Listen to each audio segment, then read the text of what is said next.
These are the best days of our lives. Let's raise your glasses high. This one's for you tonight. Hello, ladies and gentlemen. Welcome to episode 12 of the SUR Files. It's Joshie here. It's Friday, June 5th already, 2026. These days are flying by, my man. Hope each and every single one of you are doing well as we get ready for another weekend. I just had a busy past weekend doing a lot of wrestling stuff. WWE's in a little bit of a European tour. So my job, for those who don't know, who are listening or watching this for the first time, I cover professional wrestling for a living, and I make basically transcript recaps of these WWE shows and stuff like that. And I've been doing that now for a little bit over 12 years now, which is crazy to think about. But yeah, it's been a busy couple days, but hope each and every one of you are doing well, and we got a lot to discuss. We have about 2 episodes left for this season of the Valley before we get to the reunion. I wonder if the reunion is going to be taped next week, because we have, after this episode, which we had episode 10 of the Valley, which we're going to recap today, which is the red flags of White Claws, and I hope you guys dig the thumbnail. I put some extra thought into it. By the way, if you're checking this out on YouTube right now, please hit us up at the SUR Files. Make sure to subscribe to the channel, hit that like button. We're on the road to 100 subscribers. Right now, we're close to 30. So with the new project, each benchmark counts, and we appreciate any comments, likes, concerns. We want to hear from you guys. How you guys have been feeling about the Valley. You know, we got 2 episodes left before we get to the reunion and all that. A lot more drama to heat up because the cast is going to Mexico next week. We got a party at Schwartz's house. That looked interesting for the trailer that I saw at the end of this week's episode. There's just a lot to go over. At the end, I'm going to sprinkle in a little something else that I haven't talked about here on the podcast before, and it's called Love Island. The first 3 episodes of Love Island have dropped this week. The season 8 has dropped this week, and I've watched all 3 episodes already, and I have some thoughts, and I'm going to share that towards the back end of this episode. But you guys are here to listen and talk about the Valley. But first, before we get to that, we have some plugs that we have to give out of the way. There's some business between myself and you wonderful people who have supported this project. As always, if you'd like to follow me on X, formerly known as Twitter, you can at The Hoots Podcast. I'm on Instagram at Josh Lopez Music.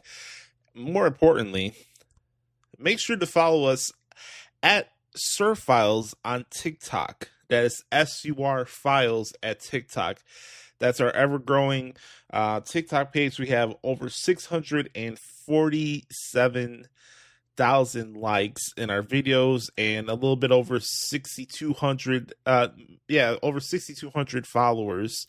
So we're doing some really good stuff. The goal for TikTok, we have to get to 10,000 before we can start making money from TikTok, and we've been doing really, really good with the clips and stuff. And that with the TikTok page for the SUR Files is really the emphasis of the files. I am sharing everything that I can find about the Valley or Vanderpump Rules. It could be old scenes from the show. It could be interviews that they've done on Watch What Happens Live for different platforms.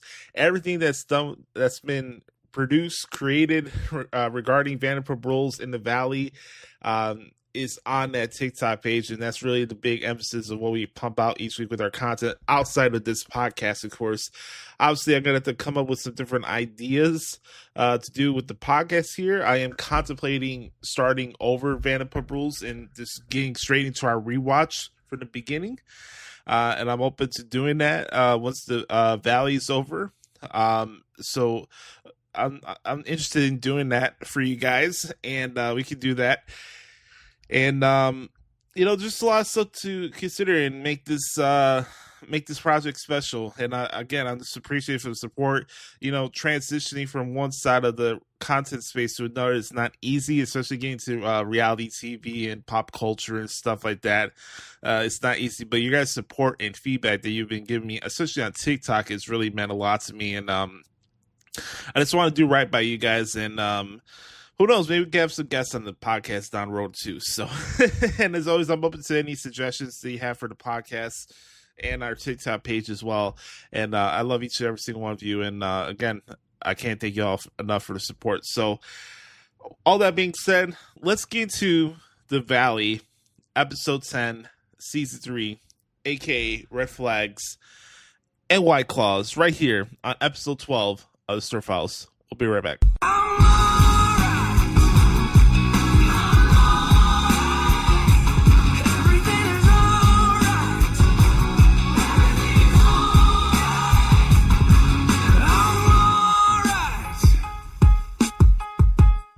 Welcome back, everybody, to episode 12 of the SUR Files. The question here I have to ask to all of you guys this week is, are you all right?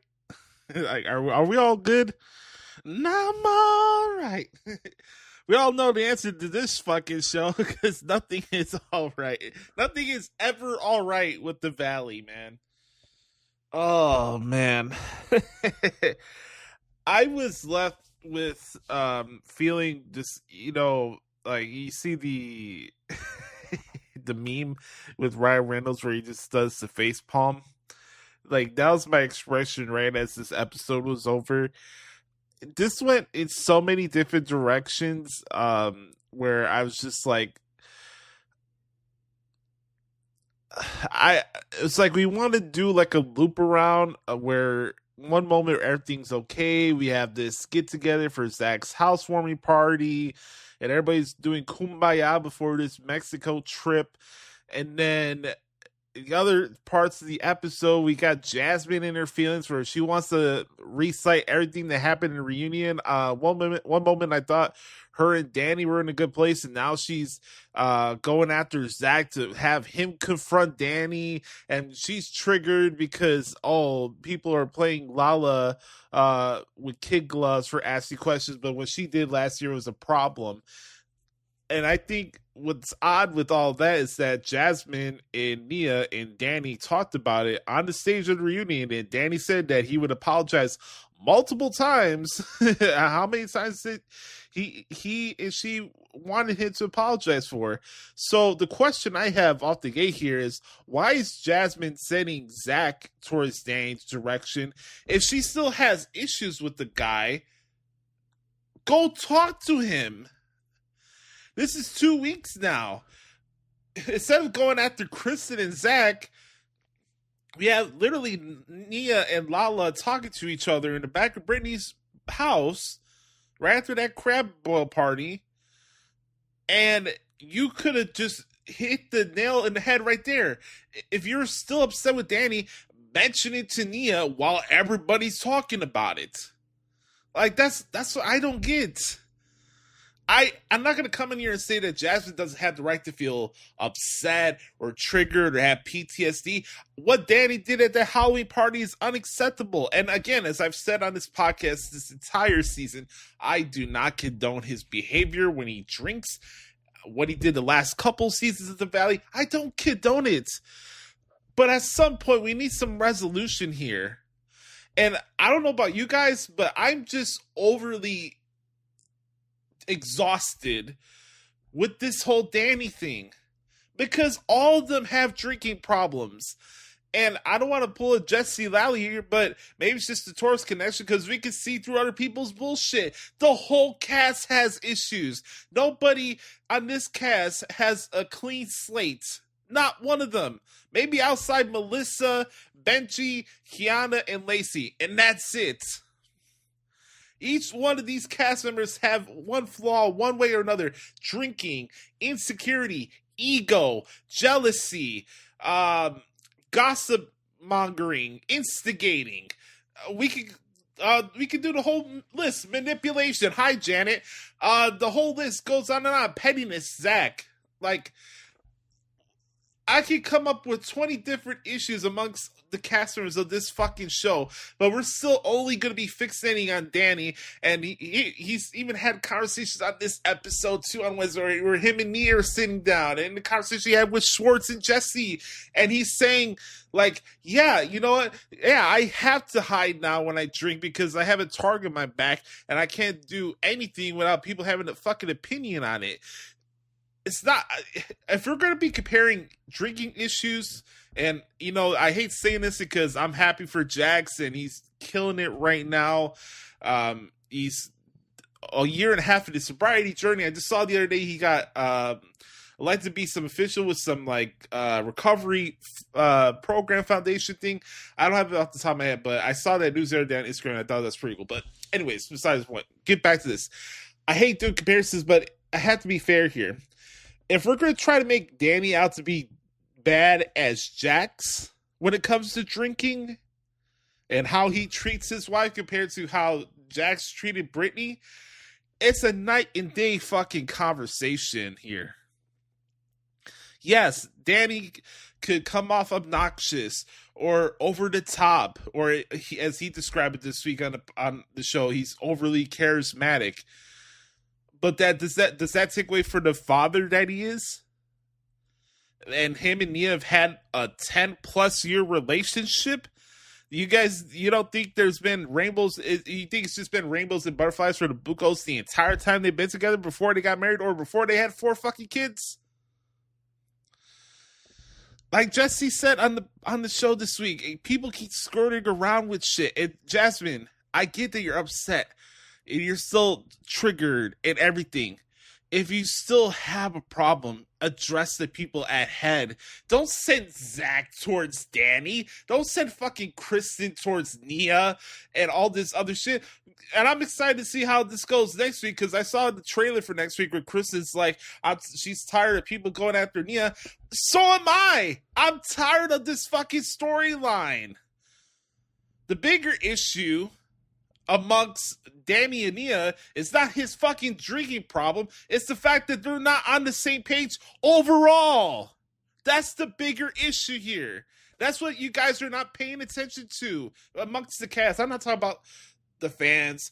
Yeah, the fans have their opinions about Danny, and it's justified. Again, I hate being in this position where I have to say things in a positive light about this whole situation because it's always just one black or white issue when it comes to Danny's drinking. Yes, he has a problem and he needs to fix it, but that doesn't take away from the fact that he's also a good fucking human being too.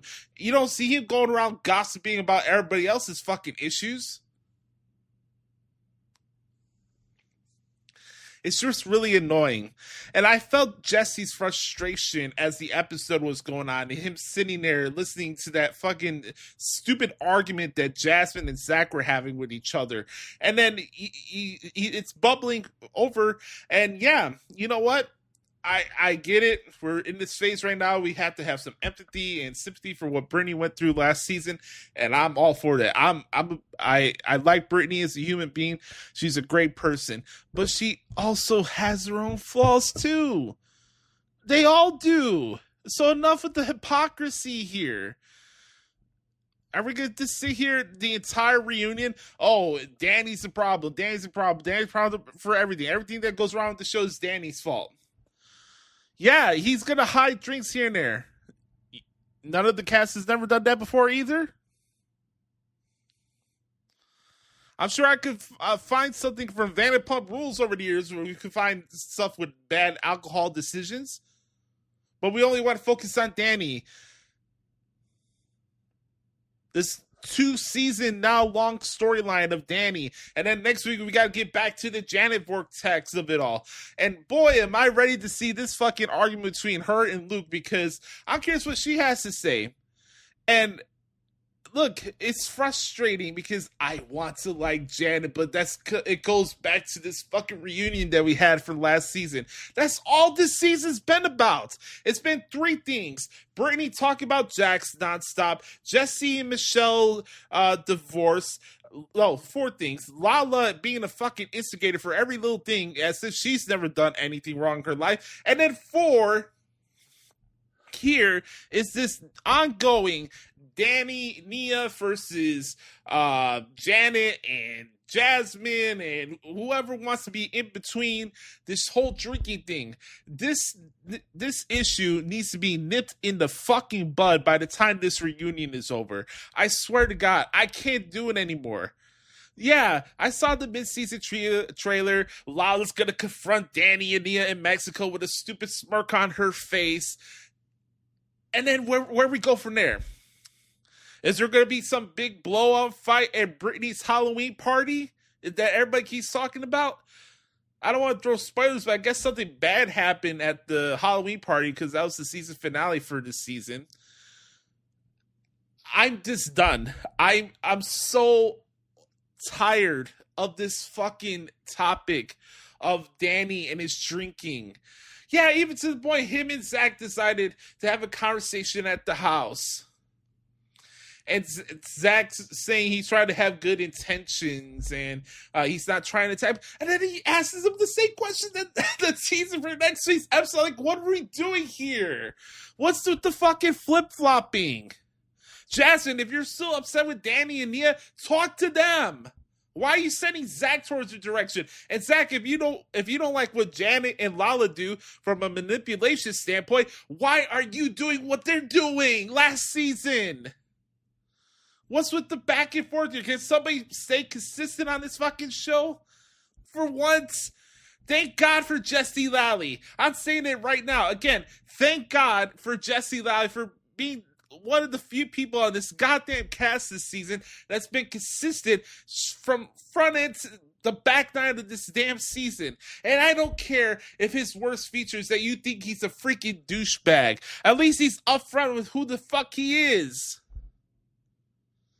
Again, Jesse's not without his faults. I'm not saying Jesse's perfect. But my God, man.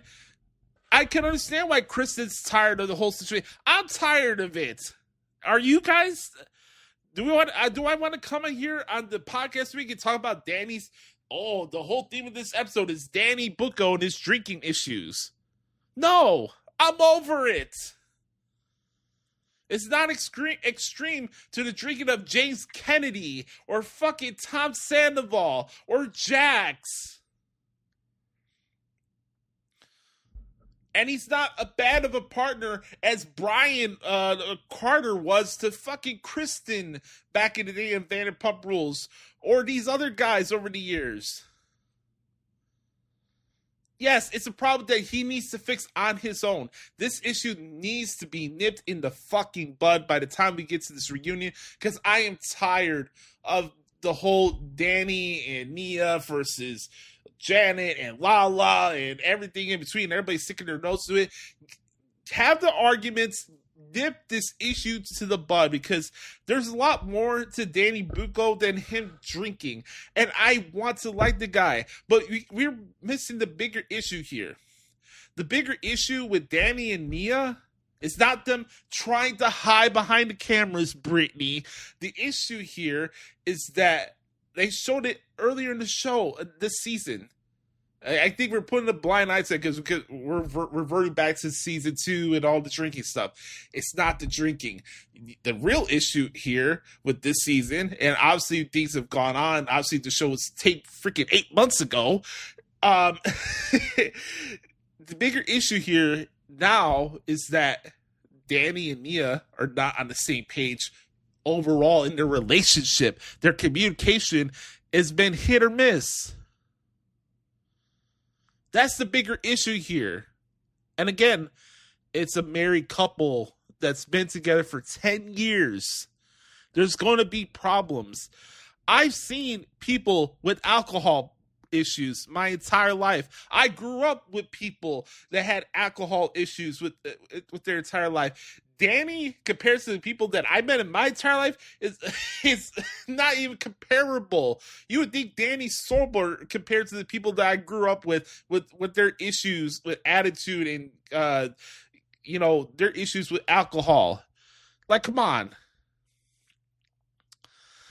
it's just I'm sorry for the rant, but I had to get this off my chest. I couldn't do it at the initial TikTok video because I was just like wrapping my head with this whole episode was going all over the place. Not only that, can we get this freaking mole rat Brandon, this wannabe boyfriend of Brittany, off the show already? My God. We got a literal mole rat or a taller sized meerkat from the fucking Lion King movie here doing a side eye while trying to attend to his girlfriend who just had surgery and a mommy makeover.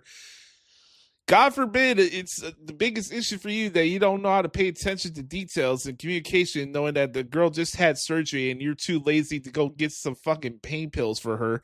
But, you're going to complain and act like a little girl because you guys have an argument about when you're supposed to come to town because you got, 3 or 4 baby mamas to deal with on the side too.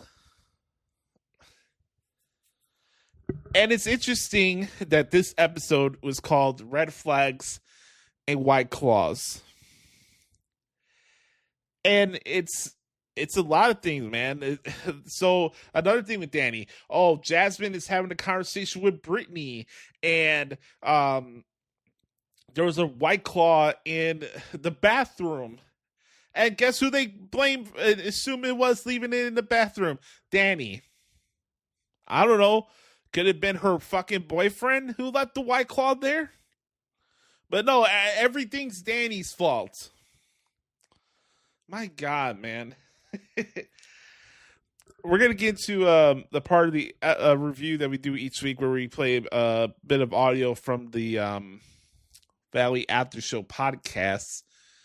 But there's other things I need to talk about here. I addressed the Jesse thing, the conversation sit down he had with Schwartz and Danny. I thought that was good and it needed to be said.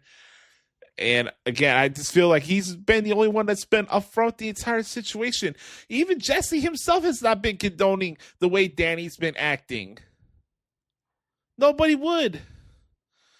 But again, like this, I'm using air quotes here. This friend group acts like we need to play the morale game because cameras are on. Yet all of you are flawed. Each and every single one of you are flawed in your own way. So, I mean, we didn't really have much with Kristen and Luke this week. Not much drama on that end. So I guess they took a break from that. Jason's still in recovery. He was kind of in a snippy, kind of giving Janet an attitude on the way back from surgery. I'm sure that wasn't great to see. I've been really trying my best to give Janet and Jason grace, just given everything they've been dealing with this season and what the backlash was coming off of that reunion. Look, I'll be honest, they did not carry themselves in the best manner in that reunion. They did it. I wanted to look things from both sides of the fence when it came to the whole Janet controversy and the backlash that she dealt with during last season of the Valley. This season has been a little different because she hasn't been on every episode, and now she's attending to Jason's needs and his recovery. And also, she's feeling isolated from the friend group, like she feels like she's not wanted. So this is a different type of season. I'm going through this trying to give Janet and Jason grace. I want Jason to be in a better mental state, obviously dealing with that injury and the emotion that he shared about, missing out on important bonding time with his son. I get that. If I was in his shoes, I would feel the same way. And I felt emotional for him. I did. Him being snippy and rude towards Janet after surgery, I don't know what that was all about. I don't know if that's something how he carries himself throughout the week. Again, I don't know these people in real life, so I hope that was just the amnesia or whatever drug they inserted to you after surgery. But yeah, he was a little snippy towards Janet, and she's like, that's his only day to act like an asshole to her. So look, I'm trying to play fair. I know a lot of people want to go and rip Janet. I think Janet's a good human being, but she was a manipulator and an instigator last season. We just have to be honest. But again, that doesn't mean I wouldn't want to be friends with her or, want to hear her out, or people deserve second chances and understanding. I'm about conflict resolution. This damn song with the intro, the questions are like, I'm all right. No, everything's not all right. And we need some conflict resolution here. And now I saw the trailer for next week. She's gonna get into this big fight with Luke, and I'm pretty sure the comparison she's making to Danny to Charles Manson, I'm sure that's gonna go over well. But it sucks because I want to enjoy Janet, but I'm just so past this whole Danny thing. The more people instigate it and poke the needle and keep this issue going on, the less I care about it. And I just don't want to talk. I don't care for it anymore. I just don't. This needs to stop. And again, I want to like Janet. I really do. I know a lot of people go after her, and she gets unwarranted social media backlash. But she doesn't help herself at times. I'll just say that. Yeah, I was surprised that Kristen didn't say anything to Brandon while he was doing that whole soliloquy. Oh, is this your guys' first fight? The way he was talking down to her right after she'd had surgery and he forgot to get the pills.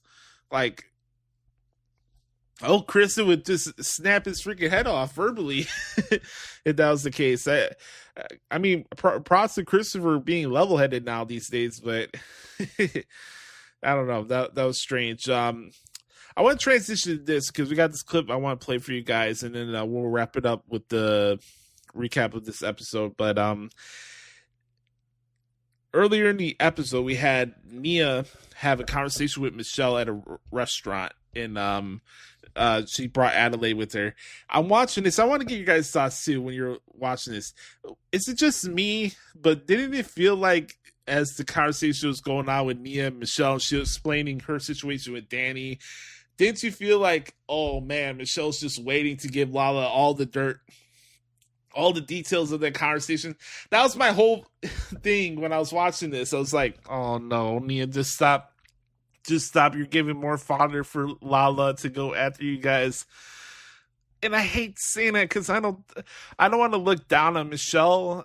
I don't. I like Michelle. I think she's great. I think she's a good person. Obviously, she's fucking hot. She's a great mother, and she's had a really good career for herself. She's doing pretty well for herself. I mean, if you know. But regardless, I want to join Michelle, but she also comes off with the high school cattiness and the gossip mongering, and I think she's above doing that stuff. I really do. And I hope that's not the case. But when I was watching that conversation with Michelle and Nia, I just felt like, oh, there's just, you just knew one way or another she was going to run to Lala to give her that information. I'm surprised that we didn't see the scene between those two with that actually happening. We didn't see Lala towards the end of this episode at Zack's party. Oh, let me mention that really quick. The whole thing, him getting emotional about the Monster Energy fridge was kind of goofy. I just have to be honest. The fridge itself looked pretty cool, I will say that, but him crying that much about it, it wasn't that deep. But let's get into this, because this was a topic that happened at the party. And Michelle, Lala, and Lacey are talking about weddings, and Lacey had a couple comments, and then we get a confessional for Lala. Oh, Lacey crossed the line. We need to put a muzzle on her. Really, Lala? We're going to be talking about line crossing? Please, take a look in the mirror. So the question here is, from the Valley After Show, is Lacey Nicole not going to marry Jesse because of her alimony? Let's play this and hear from the horse's mouth.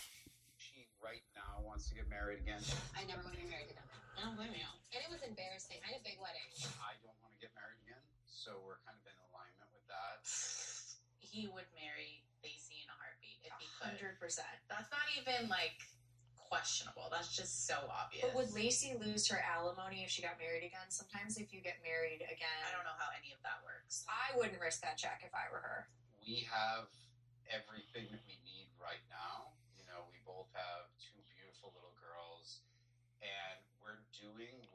set out to do in the first month of our relationship, which was no definitions, just do what we do. I don't know what the future will be like, but we're doing it really well. I think that Jesse, in general, would get married again because he could not be alone. When we broke up, he reached out to Lacey and every single girl he's ever talked to, been with. Wow. Girls he was interested in the office. Like, I know it all. He literally reached out to everybody, and Lacey was the one that stuck. So There was a billboard in West Hollywood. Jesse's available for the taking. I'm very secure on my own. I have Isabella her this morning coming in my bed and like, it's a little cold in here. I just want to cuddle for 5 more minutes. I'll take that for the rest of my life as long as I can. I don't need any outside noise. It's her and I against the world right now. So having Lacey as like a support system and having her daughter as like a close friend to Isabella, like what else do we need? Do you have a vision for a potential next wedding? Whatever she wants. And who's she? Hopefully Kiana. Please don't screw this up, Tom. Don't screw this up. Not to like reminisce about my previous marriage. Shout out to Katie. It was one of the coolest moments of my life. Like, cause I got the dream, a wedding, fairy tale wedding in the woods, even though it didn't work out. Spoiler alert. You think Katie would approve of Kiana? I do. We don't talk about each other's relationships, me, Katie, and I, but I think she would. Yeah. Getting married comes with additional expectations, public expectations, societal expectations. Don't fix it if it's not broken, is all I'm saying, right? Yeah. You guys are in a place you're happy, Yeah. and that's something I believe in. Since Chris and I live together, whatever, if we get married eventually, which I assume we will, the goal is to not make anything really have to change when we get married. Mm-hmm. We're already there. Commitment's not going to change. We live together, all that sort of thing, but if you guys like what you're doing, marriage just throws a lot more opinions from the public. If me and Kiana get married, do you want to be the officiant? I would do it. This is your audition to be the officiant of Kiana and I's wedding. Which camera? No. It's hard. Ladies and gentlemen, we're gathered here today to celebrate the love and bond of these two beautiful people. Do you have the rings? Okay, short and sweet. Yeah, honestly, you're hired. Thanks, man. Do you have one? Or I don't want to make this about me, but I'm just telling you, statistically speaking, 50% of marriages end in divorce. Okay? I don't want to be a Debbie Downer. I don't want to kill the moment, but I'm just telling you, speaking from experience. Are you guys sure you really want to do this? All right, so that's the first part there. I got to do my Schwartz impression, guys. I want to make sure you're sure about this, okay? Look, I love Kiana. She's awesome, more greater than I ever deserve in my life. I love Kiana. She's great. I gotta do a little bit of my Schwartz impression there. I love doing that.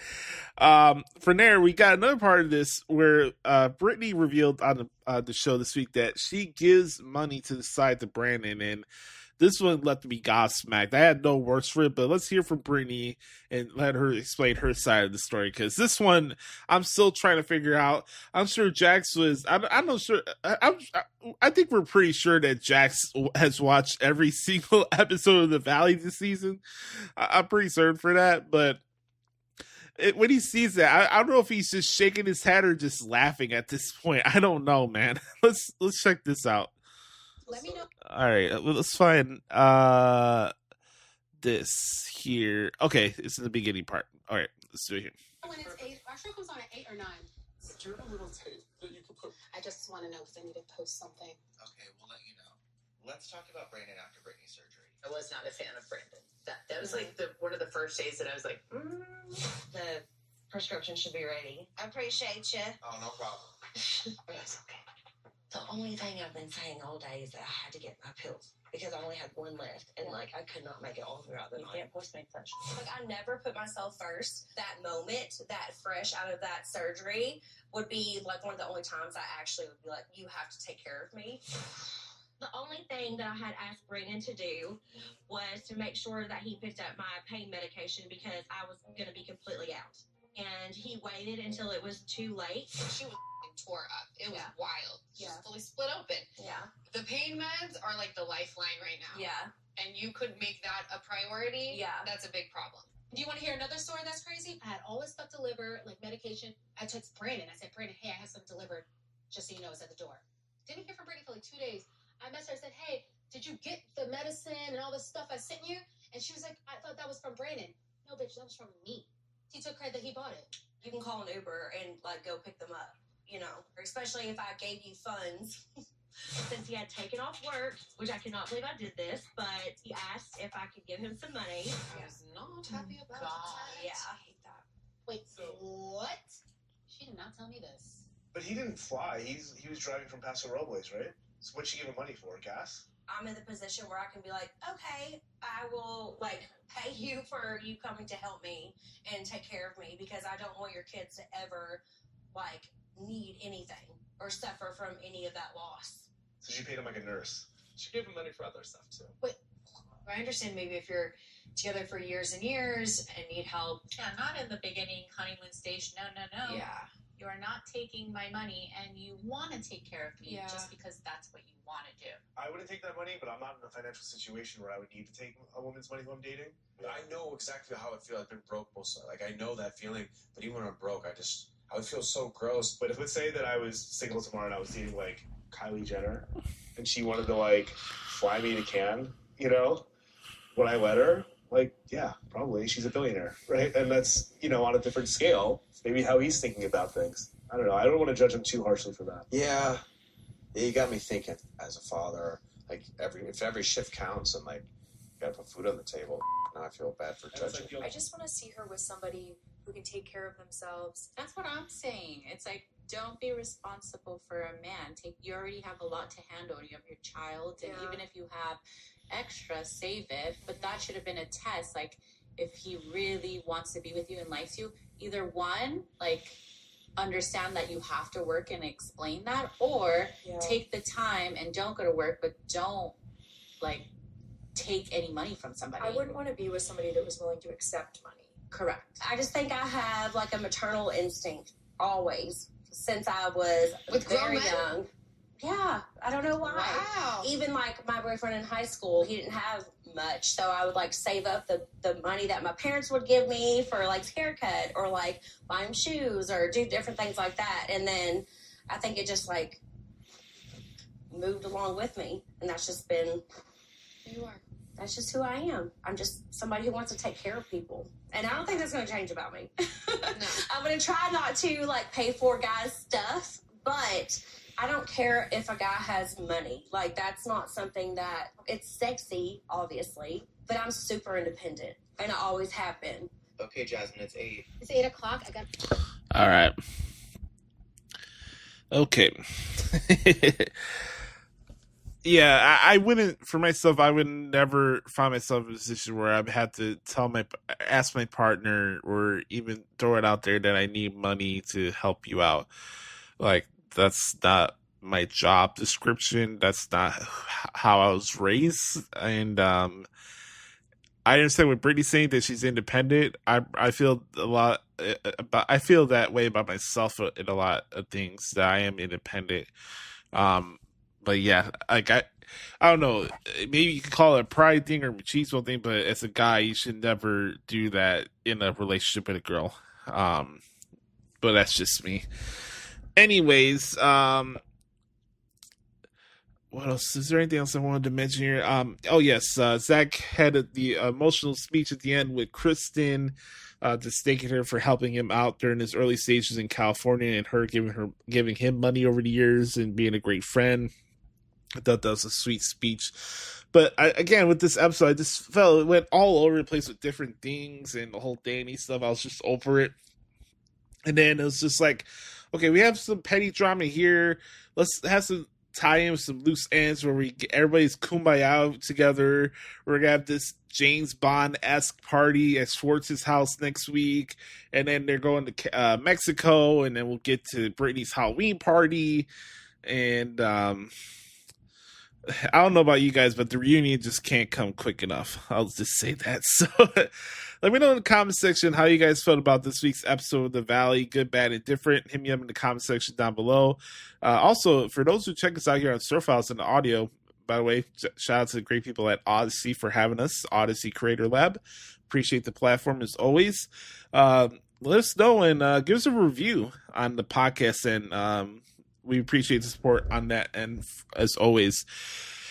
The last thing here I want to do here before we say goodbye to everybody for this week is talk a little bit about Love Island, some initial takeaways. As I am a Love Island fan, I want to thank my friend Lauren for introducing me to the show a while back. I think I started from the beginning and did rewatches.